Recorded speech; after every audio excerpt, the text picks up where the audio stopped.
Hi, I'm Dr. Bertice Berry, and I need to tell you this story.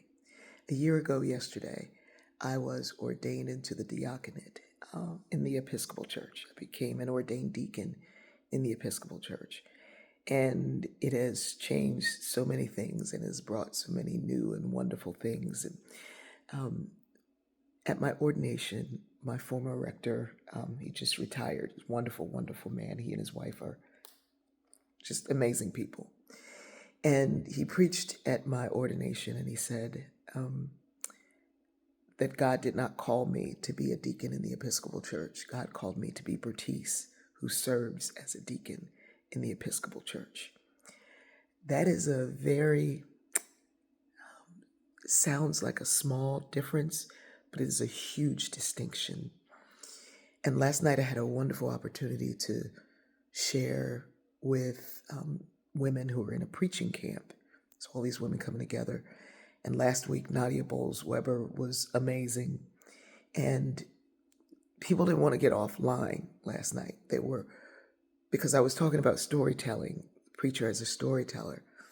There's a reason why Jesus used parables. There's a reason why great thinkers with high, lofty ideas like King and all these amazing, amazing people had these really big concepts, but they would distill it down to a story because that's where we're all connected. That's the way we are wired. That's how we are created in God's image. That when I tell you a story, your mind automatically goes to the story. That's the point of the connection. And not only do we connect, we go deeply together, which is why the story group are people who feel so bonded together because they're connected around story. And what occurred to me last night and throughout this year of ordination is that the battle for us to be who we are is greater than learning what it is that we need to do.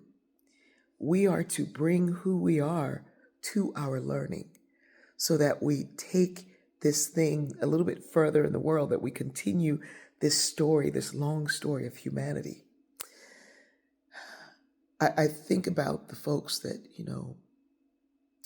who may be doing some things that you don't want them to do. They may be leading in ways that should not be led. But one thing we can say is they are very consistent in being themselves. And what if we were consistent in being exactly who we are? We are true to who we are, how we were made, how we show up, rather than try to look like everybody else, be like everybody else, sound like everybody else. What would happen if we worked to really find that sound of the genuine and live that so fully? I know that this experience as a sociologist, as a Black woman, as a deacon, as a Delawarean, as a Georgian, as a Californian, all of these experiences are being pulled together to take me someplace completely new. And it is marvelous. But it only happens when we are willing to find out that self-actualization piece, to really get a hold of who we are, our why me here now, and live that. I love you.